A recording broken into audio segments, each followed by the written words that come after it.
Hello and welcome to Valley Veterans, program sponsored by the Miami Valley Veterans Museum on South County 25A in Troy, Ohio.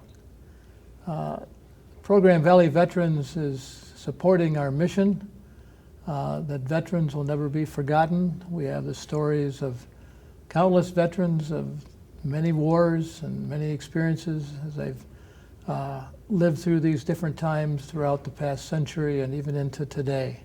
So we welcome you to Miami Valley's Veterans Museum's Valley Veterans. With me today are two people who have seen most of that century. And I'd like to introduce our two guests here today. And we have Charles Cuppy. And Charles is here today with his sister, Mareta Headapohl.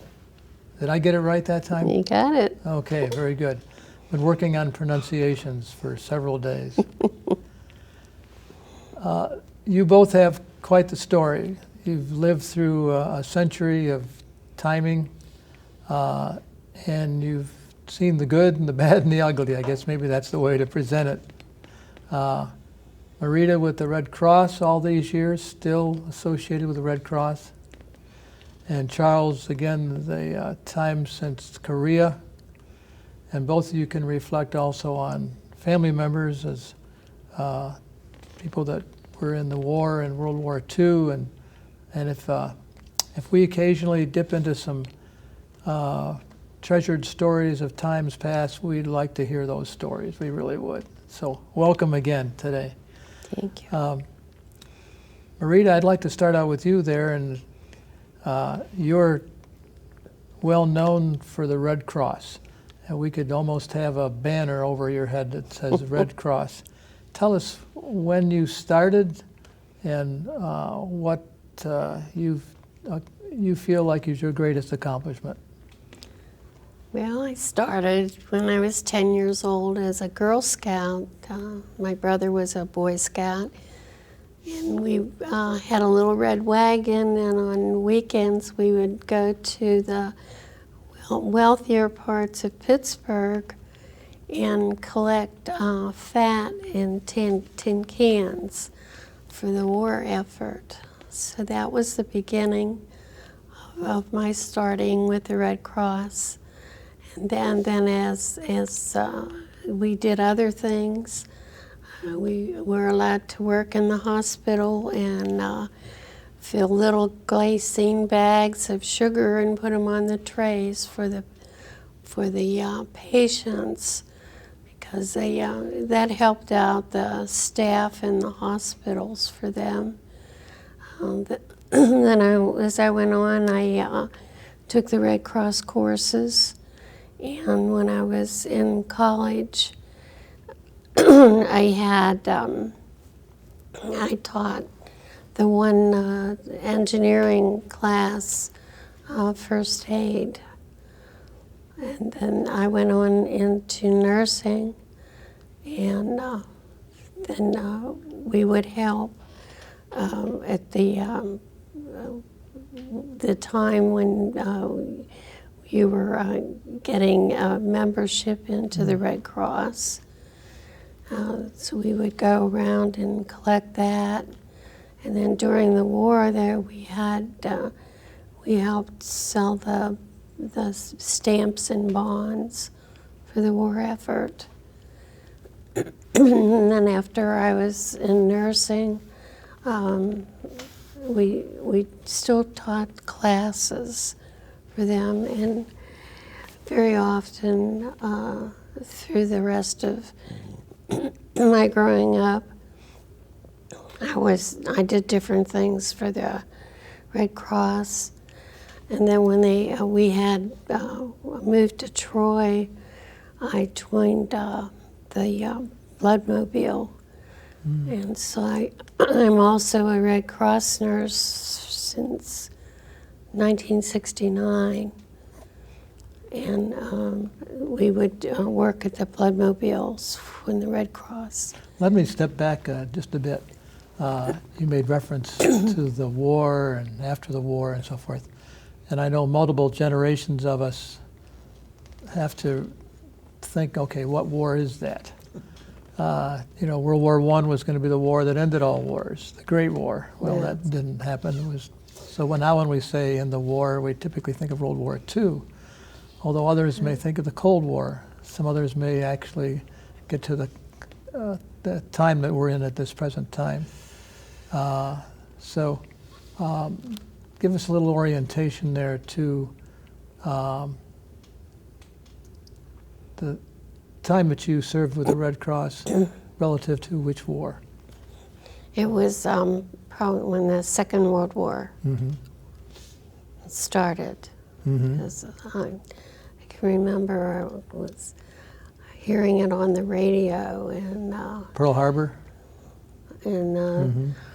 then I said, "No, you don't have to go, do you, Daddy?" And he said, "Well, I don't know." You know, let me Because he jump was in the First World War. first. Yes, I remember you had told that. But no, he said, then he did. He re-enlisted, and he went in as a first lieutenant, didn't he? Yeah. I wanted to jump over to Charles and his reflections on that same time when you referred to the time you were both growing up and watching family members. Your father had served in World War I. Yeah, a little bit of that story from your recollection, Charles. Well, it's, from what I remember, from what I was seeing, he was in the Pennsylvania National Guard.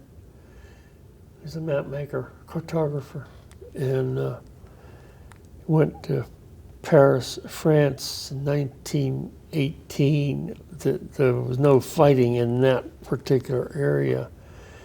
And during the time he was in Paris, he got promoted to corporal. And they were in the district of Paris. So on his sleeve, he had the inverted triangle with the fleur-de-lis in the middle. That's the shoulder emblem he wore.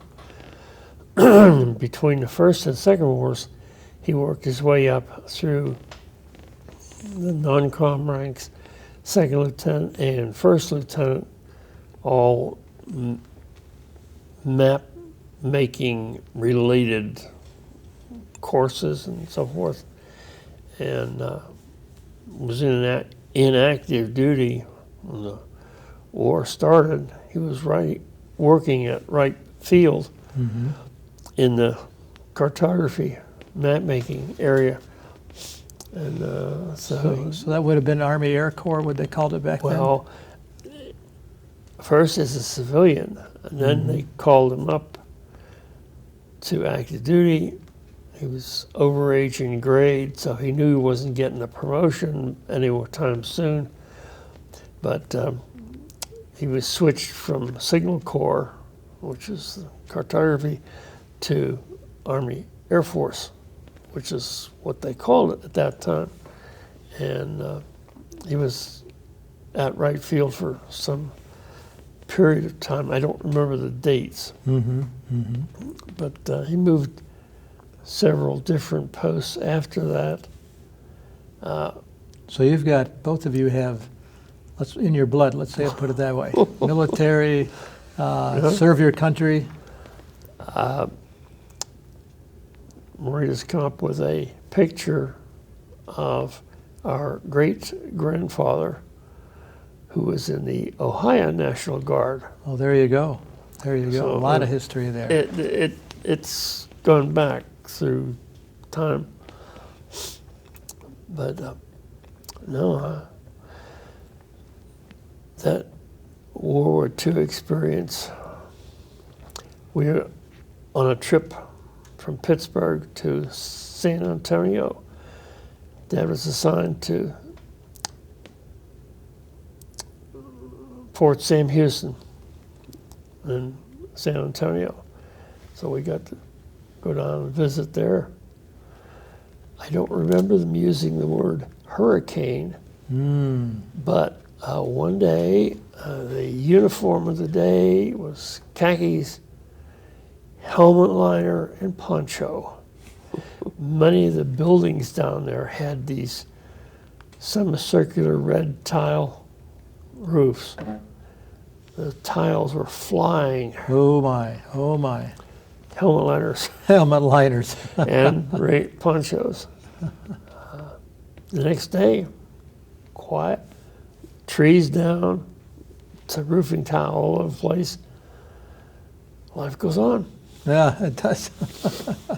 Welcome to the reality. Yep. Kind of a thing.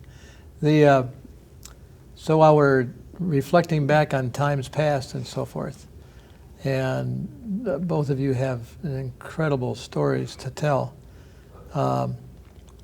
Back to you, Mareta, for a moment there. We credit certainly is it Clara Barton with the beginning of the Red Cross. That's correct. Right. And I guess we can credit George Washington with the beginning of the military, the Army. Yep. It's kind of, both of you served in obviously different capacities, but served your country and served at a time of, I look back at it, incredible peril and so forth. And give us an idea there of being on the home front and knowing that a war is going on overseas. Give me a little perspective of what life is like on the home front.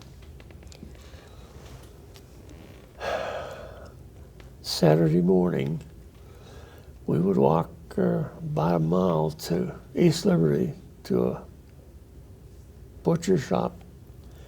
Special, 3-pound ground meat, $1. But you had to have your red token, Yeah, the Ration ration card. ration card, and your tokens. 3-pound for $1. That was a big deal. We walked there and back, exercise. But those were changed days. Mm-hmm. Yeah. You remember them similar? Yes, that's what we had. We had our little ration books, and in fact, I have one at home. Mm-hmm. And the little red tokens were for meat, and the blue tokens were for sugar. And then you had a coupon for shoes, and it was different, but everybody was in the same boat as speaking, and I was so going to you say, just- everybody shared the same experience right, Yeah. across the board, Yeah. equal. right. Yeah. And As siblings, is there a third or a fourth sibling, or you? No, it's It's the just two of us. us. So at least you didn't have to share the ration cards any further. Well, everybody got, you got by what was in the family. Mm-hmm. That's how they put the ration cards out. And then when we collected the fat, we would take it to the butcher shop, and they would give us 10 cents for each can of fat and a red token. So the money would go into our scout treasuries, and then we would share the tokens. Because usually when we would go Saturday and get the meat, that was for all week. Yeah. Yeah, and today, even my generation, the Vietnam generation, we can't imagine going without or going with less. We're used to going with more all the way around. Right. So it's a hard pill to swallow for our generation and our children and our grandchildren, that kind of a thing. Staying back in those eras and so forth, with you serving in the Korean War era, and you were with the Red Cross at the same time, kind of a thing. Can you determine there was any different being the Korean War versus World War II, as far as life for you and life for the average citizen? Was it different? Not that different. No, because we were going to school Mm-hmm. at that time, so Because you talked about, of course, the rations in World War II, but we didn't do that in Korea. no. No. Korea was not a real war. Yeah, like Vietnam wasn't a real war either. It was a police call or police action, or Yeah. but we still today have, I don't know how many thousand troops on getting combat pay in Korea. Yeah. That's 60 some years when it ended. Mm-hmm. That was a deep sigh you just had there. There's a lot of. And I don't see any short-term end to it. Mm-hmm. Mm-hmm. No. Yeah, and we'll pursue that line of thought, perhaps in this program and perhaps our second program. Just to let the audience know, we have two programs with Mareta and with Charles, and some of the answers to some of the questions that may come into your mind may be answered in another program that we will be producing as well. The fact that you both served the country in different capacities, one in your situation was rank and your MOS. Now, for those of you that are not totally aware, MOS, that's like your job description. And yours had certain implications of rank. Okay? With nursing, you moved up into, there's no ranks in the Red Cross, kind of thing. But Charles, if you would describe to us what your experience was as far as your MOS and those changes in rank. MOS is military occupational specialty. It's a number that has a job title with it, and it should reflect what you actually do. When I started basic training, I was at Fort Dix, New Jersey, 2 hours by bus south of New York City. I enlisted in March of 1950, before Korea got started, and it was so-called peacetime basic, 14 weeks. I finished my basic, nominally infantry basic, but And you were with the Navy. no, I was Army. Oh, that's right, Army. Sorry, strike that. But, My Army buddies in this hat right now just did a double flip. I applied, auditioned for the 9th Division Band at Fort Dix.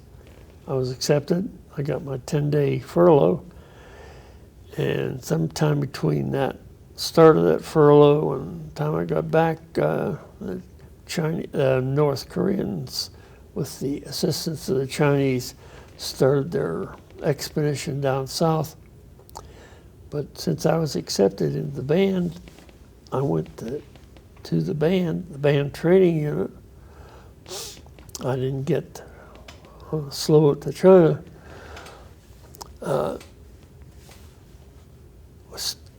Stayed in the band for an extended period, 2 hours south of New York City.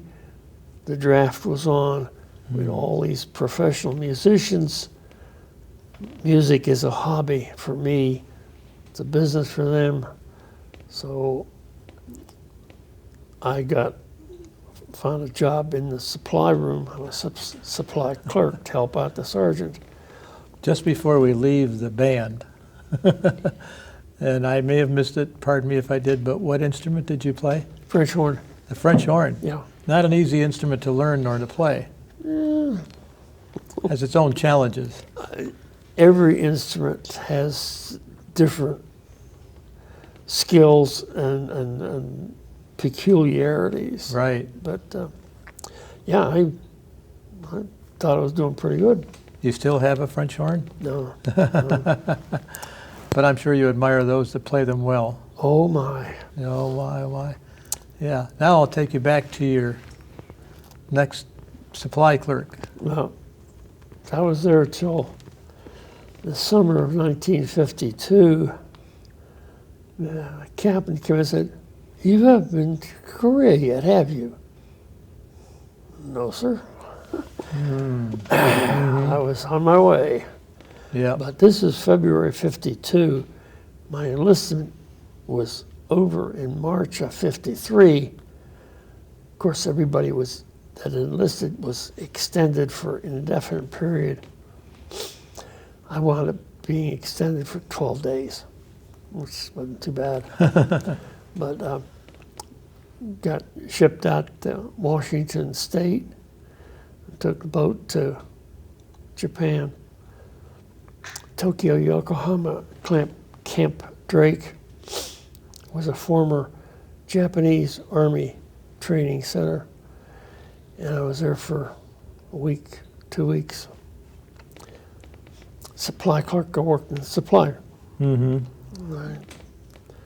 Well, after that week or 2 weeks, I got on another boat down south through the islands, up into the Yellow Sea, anchored off shore, Incheon, about a mile offshore, long sloping beaches. There was only one deep water port at that time in South Korea. That was down south in Busan. Everything else, the ship anchored out in the water a mile or so offshore, and unloaded onto landing craft, both troops and cargo. I was on the beach there with 20 or so others. They were flipping pages after page of red lines, orders that had been changed. When I left Camp Drake, I was going to second replacement, 2nd Infantry, which is up north. And I finally got down to the last page or two on the list. I started reading names off alphabetical. We wound up going to 2nd Logistical, which is down in Busan.